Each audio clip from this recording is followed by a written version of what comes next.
अस्सलाम वालेकुम दोस्तों, कैसे हैं आप लोग। क्रिप्टो मार्केट की टेक्निकल और फंडामेंटल एनालिसिस के साथ आपके सामने हाजिर हैं और ये वीडियो काफ़ी इंपॉर्टेंट रहेगी दोस्तों। इस पूरे महीने के अंदर मैं समझता हूँ कि इससे ज़्यादा इंपॉर्टेंट वीडियो और कोई आप लोगों के लिए नहीं हो सकती है। FOMC मीटिंग का जो रिज़ल्ट है वो भी अभी थोड़ी देर पहले आया और 25 BPS रिज़ल्ट आया। मैं इसी का वेट कर रहा था और इसी के बाद मैंने ये वीडियो बनानी थी ताकि आपको एक्चुअल मार्केट की सिचुएशन जो है टेक्निकली भी और फंडामेंटली भी बताई जा सके, ताकि दोस्तों आने वाले दिनों में जो सिचुएशन बनने वाली है उसके बारे में आप लोग पहले से बाखबर रहो।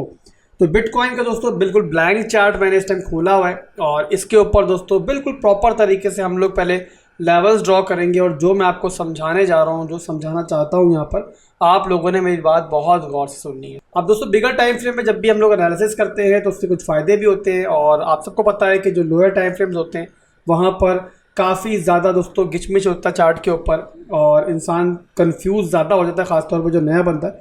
तो बेहतर दोस्तों ये रहता है कि जब भी हमने क्रिप्टो मार्केट की एक्चुअल पिक्चर देखनी हो तो हम बिगर टाइम फ्रेम्स का इस्तेमाल करें ताकि हमें बेहतर तरीके से मालूम पड़ सके कि मार्केट में क्या चल रहा है। तो यहाँ पर दोस्तों वीकली टाइम फ्रेम का चार्ट मेरे सामने ओपन है और चीज़ों को ज़्यादा कॉम्प्लिकेट ना करते हुए मैं रेंजेस मार्क कर लूँ। पहले ये रेंजेस पहले भी आप लोगों को पता है, मैं काफ़ी लंबे पीरियड से इस्तेमाल कर रहा हूँ और इसी रेंजेस की बुनियाद पर दोस्तों हम लोग ट्रेडिंग भी कर रहे हैं, एनालिसिस भी कर रहे हैं। और आज दोबारा से मार्क मैं इसलिए कर रहा हूँ ताकि आपको समझ में आए कि मैं आखिर समझाना क्या चाह रहा हूँ। बहरहाल दोस्तों यहाँ पर सबसे पहले हम वीकली हाई मार्क कर रहे हैं और ये हमारी वो रेंज है जिसके दरमियान बिटकॉइन ने काफ़ी लंबा पीरियड ट्रेड किया है। तो ये मेरे पास एक वीकली हाई आ चुका है, ये इस रेंज का लो मार्क कर लिया है मैंने, यानी कि दोस्तों ये हमारा हो गया वीकली लो।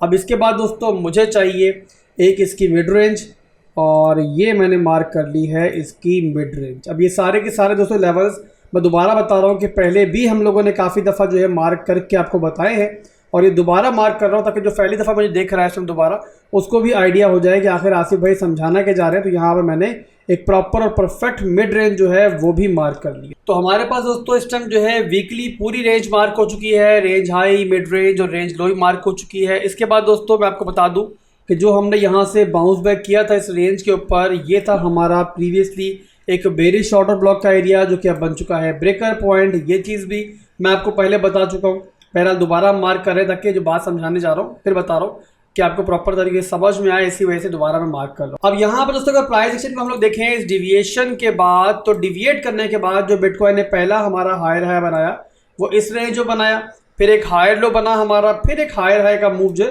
वो इस टाइम चल रहा है। इसके बाद दोस्तों एक और इम्पॉर्टेंट रेंज जो है वो मुझे मार्क करनी है और उसके बाद आपको प्रॉपर मेरा पूरा आइडिया समझ में आ जाएगा कि मैं यहाँ पर इस टाइम मार्केट के अंदर क्या एक्सपेक्ट कर रहा हूँ। अब यहाँ पर दोस्तों सबसे इंपॉर्टेंट लेवल मार्क करने जा रहा हूँ, उसके लिए मंथली टाइम फ्रेम के ऊपर जाऊँगा और मंथली टाइम फ्रेम की मुझे रेंज हाई चाहिए और ये दोस्तों हमारी मंथली टाइम फ्रेम की जो है हमारे पास रेंज हाई इस टाइम मैंने मार्क कर ली है। रेंज जो दोस्तों अगर आप देखना चाहो मंथली टाइम फ्रेम की तो हमारी वही है जो वीकली टाइम फ्रेम की थी, ये वाला एरिया। और इस वक्त दोस्तों हम लोग हमारे लिए जो मेन इंपॉर्टेंट चीज़ है वो हमारा ये मंथली टाइम फ्रेम का रेंज हाई का पॉइंट ही है। अब यहाँ पर तमाम लेवल्स मार्क करने के बाद दोस्तों अगर नेकेड आई से मेरे चार्ट को आप देखो तो आपको आइडिया हो जाएगा कि वीकली टाइम फ्रेम के ऊपर जो हमारा बुलिश ब्रेकर था, जो कि प्रीवियसली हमारा बेरिश ऑर्डर ब्लॉक का एरिया था और टेक्निकली आप लोग जानते हो कि जो भी बेरिश ऑर्डर ब्लॉक्स होते हैं टूटने के बाद वो बुलिश ब्रेकर में बदल जाते हैं और फिर दोबारा जो है वो एक सपोर्ट का काम करते हैं। तो यहाँ पर दोस्तों बिटकॉइन ने प्रॉपर तरीके से इसको सपोर्ट के तौर पे लिया वीकली के अंदर और नीचे हमारा एक CME गैप भी था बहुत बड़ा, जो कि मैं प्रीवियसली आपको काफ़ी अर्से से बता रहा था कि ये जो है एक CME गैप जो मौजूद है जो कि जल्द या बदेर जो है फिल आउट होना चाहिए। बहरहाल बिटकॉइन ने काफ़ी स्पीड से इसको फिल आउट किया और बिल्कुल परफेक्ट बाउंस लेता हुआ एक ही वीकली कैंडल में इसने अपनी जो हमारी वीकली की हमारी रेंज हाई थी उसको यहाँ पर ब्रेक किया। अब यहाँ पर दोस्तों जब से बिटकॉइन ने इस रेंज हाई को ब्रेक किया है तब से लेकर अब तक जो है मार्केट में काफ़ी ज़्यादा फोमो बिल्ड हुआ है और मुसलसल बढ़ता ही जा रहा है। अगर आप लोग यहाँ पर क्रिप्टो के फेयर एंड ग्रीड इंडेक्स को देखो तो आपको दिखाई देगा कि जो मीटर है उसकी जो सुई है वो 62 पर पहुंच चुकी है, यानी कि दोस्तों मार्केट में काफ़ी ज़्यादा ग्रीड जो है इस टाइम बिल्ड हो चुकी है। अब यहाँ पर दोस्तों सबसे इंपॉर्टेंट जो मैंने लेवल मार्क किया था यानी कि मंथली टाइम फ्रेम की जो रेंज थी उसका रेंज हाई का एरिया, अगर मैं उसको एक्सपेंड करता हूँ पूरी कैंडल के ऊपर रेक्टेंगल टूल को लेकर, तो ये पूरी जो कैंडल मैं कवर करूँगा मेरे भाइयों, ये पूरी कैंडल कवर होगी तो आपको आइडिया हो जाएगा कि बिटकॉइन जो है अपने स्ट्रॉन्ग रेजिस्टेंस एरिया के बिल्कुल काफ़ी और नज़दीक पहुँच चुका है। अब काफ़ी लोग अब मेरे ऑडियंस में से होंगे जो यहाँ पर बोलेंगे कि आसिफ भाई मार्केट इतनी पंप कर रही है और यहाँ पर जो है वो FOMC जो मीटिंग का रिजल्ट आया है वो भी बेरिश नहीं आया। तो आसिफ भाई यहाँ पर बेरिश बातें क्यों कर रहे हैं? तो मेरे भाइयों, मैं यहाँ पर बेरिश बातें नहीं कर रहा, मैं आपको वो बता रहा हूँ जो मेरे चार्ट्स मुझे बता रहे हैं। तो ओवरऑल दोस्तों बिटकॉइन जिस रेंज में पहुंच चुका है, मैं जल्द या बदेर सूनर और लेटर यहाँ पर एक प्रॉपर रिजेक्शन, एक लीथल रिजेक्शन जो है वो एक्सपेक्ट कर रहा हूँ। और मेरे हिसाब से दोस्तों मार्केट में एक डंप अब आना चाहिए। अब ये कब आएगा जाहिर सी बात दोस्तों, मार्केट को हम टाइम तो नहीं कर सकते, बट ओवरऑल एक पूरी रेंज मैंने आपको बता दी है कि पूरी की पूरी रेंज जो कि बनती है हमारी 28,600 से लेकर लगभग हमारी 30,000 की रेंज तक। और इसके ऊपर दोस्तों अगर बिटकॉइन का टॉप देखिए हम इस मंथली टाइम फ्रेम का, इस रेंज हाई का, तो 32,000 का एरिया बनता है। तो जाहिर सी बात है रेंज तो बड़ी है, हम एनालिसिस कर रहे हैं वीकली के ऊपर, तो रेंज तो बड़ी होगी। बट ओवरऑल यहाँ आपको ये दोस्तों बता रहा हूं मैं कि मार्केट अब रिवर्सल जोन के अंदर पहुंच चुकी है।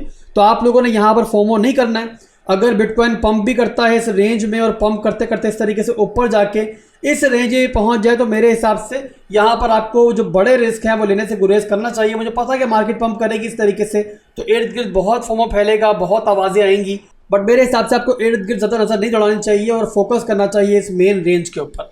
और यहाँ पर दोस्तों डंप होने के बाद जो मैं पहला टारगेट एक्सपेक्ट कर रहा हूँ ना, वो एक्सपेक्ट कर रहा हूँ हमारा, जो कि हमारे वीकली टाइम फ्रेम के ऊपर जो रेंज हाई का एरिया था। कौन सा था दोस्तों?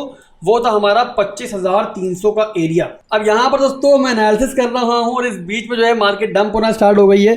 और मुझे पता है कमेंट के अंदर आप लोगों के रिप्लाई आएंगे कि आसिफ भाई बहुत देर कर दी वीडियो डालने में। तो मेरे भाइयों मार्केट इसी का नाम है, ये क्रिप्टो मार्केट है। हम इसको टाइम नहीं कर सकते कि जो हम एनालिसिस कर रहे हैं इसका जो रिजल्ट है वो कब दिखाई देगा, बट बहरहाल यहाँ पर हम फोकस करते हैं दोबारा, क्योंकि हम यहाँ पर जो एनालिसिस कर रहे हैं ना वो कर रहे हैं पूरे एक स्विंग चार्ट के ऊपर, बिगर टाइम फ्रेम के ऊपर।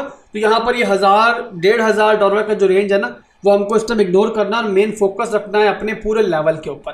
तो यहाँ पर दोस्तों मैंने आपको वीकली के अंदर बताया कि जो स्विंग शॉट होगी हमारी, उसका जो पहला टारगेट होगा वो होगा 25,300 का एरिया। और उसके अलावा दोस्तों जो हमारा सेकंड टारगेट होगा इस पूरी स्विंग शॉट का, वो होगा हमारा ये वाला लेवल। तो ये मेरे भाइयों बनता है हमारा 23,800 का एरिया। अब यहाँ पर दोस्तों मेन मुद्दा ये है आप लोगों का कि आप लोगों को बाइंग कब करनी चाहिए, कब दोबारा आपको एंट्री लेनी चाहिए लॉन्ग के अंदर, बिटकॉइन के अंदर या बाकी आपको ऑल्ट कॉइन्स के अंदर। तो उसके लिए दोस्तों मैंने आपको पहले एक दोबारा फार्मूला बताया था कि हमें देखना होता है इंटरनल स्ट्रक्चर, यानी कि 4 घंटे के टाइम फ्रेम में या फिर 1 घंटे के टाइम फ्रेम में अपना प्राइस एक्शन। अगर दोस्तों मिसाल के तौर पे मार्केट डंप कर रही है इस तरीके से, जैसे आपको दिखाई दे रहा है किस तरीके से नीचे आ रही है, लेवल तोड़ती है और इस तरीके से हमारा डाउन ट्रेंड स्टार्ट हो जाता है। इस तरीके से डाउन ट्रेंड होता दोस्तों मार्केट यहाँ पहुँचती है 25,300 पर, जो कि बताया मैंने आपको कि यहाँ तक मार्केट पहला टारगेट लेके आप चल सकते हो इस स्विंग शॉट का। और इस रेंज में अगर दोस्तों यहाँ से बिटकॉइन दोबारा पंप करता है इस तरीके से, या किसी भी मौके पर, चाहे इस मौके पर चाहे इस मौके पर या फिर नीचे, बट ओवरऑल दोस्तों जब जिस पॉइंट पर मुझे स्ट्रेंथ दिखाई देगी और इस तरीके से कैंडल दोबारा ऊपर जाके जो अपना प्रीवियस हमारा लोअर हाई का पॉइंट है ना वो ब्रेक करेगी और इसके ऊपर एक छोटा सा हमें दिखाई देगा कि मार्केट जो है एक स्टे कर रही है इंटरनल स्ट्रक्चर के अंदर, यानी कि 1 घंटे या 4 घंटे के टाइम फ्रेम के अंदर, तो मैं यहाँ पर दोस्तों स्ट्रेट फॉरवर्ड जो है वो एंट्री लूंगा और वहां पर मैं आपको भी गाइड करूंगा। मैं आपको सिर्फ बता इसलिए रहा हूं ताकि आपकी लर्निंग भी बढ़े। ओवरऑल आपको जो अपडेट है वो इंशाल्लाह वीडियो पे या फिर यहाँ टेलीग्राम पर या फिर डिस्कॉर्ड पर मिल जाएगी मेरी तरफ से। तो यहाँ पर बताने का दोस्तों मेन मकसद ये था कि जहां पर हमें इंटरनल स्ट्रक्चर दोबारा ब्रेक होता हुआ दिखाई देगा ना और जो हमारा एक डाउन ट्रेंड है वो टूटेगा, तो वहां पर हम लोग फिर ट्रेड में दाखिल हो जाएंगे और उसके बाद दोस्तों फिर दोबारा जो हमारा अभी तक का हाई था ना वो हमारा टारगेट होगा। ये दोस्तों पूरे का पूरा एक सिनेरियो बन रहा है जो मैंने आपको बता दिया है। इसके लिए दोस्तों हालांकि चांसेस कम है, बट फिर भी अगर मार्केट मुझे गलत साबित कर देती है तो कोई टेंशन नहीं है। मार्केट मुझसे बहुत बड़ी है, मुझे मार्केट से लड़ाई नहीं करनी है और लड़ाई करने का कोई फायदा भी नहीं होता। अगर मार्केट से लड़ेंगे तो नुकसान ही उठाएंगे। तो बेहतर ये होता है कि जब मार्केट आपको गलत साबित करे तो अकॉर्डिंग टू द सिचुएशन नए एनालिसिस करो और उसके हिसाब से फिर मार्केट में मूव करो। तो अभी के लिए दोस्तों बस इतना ही था। मार्केट की जो पिक्चर थी आपको बतानी थी, जो मेरे एनालिसिस थे आप तक पहुंचाने थे। और कोई अपडेट होगी मार्केट के अंदर, कोई नई चेंजिंग होगी तो इंशाल्लाह मैं आपको जरूर बताऊंगा। दुआ में याद रखिएगा। अल्लाह हाफिज़।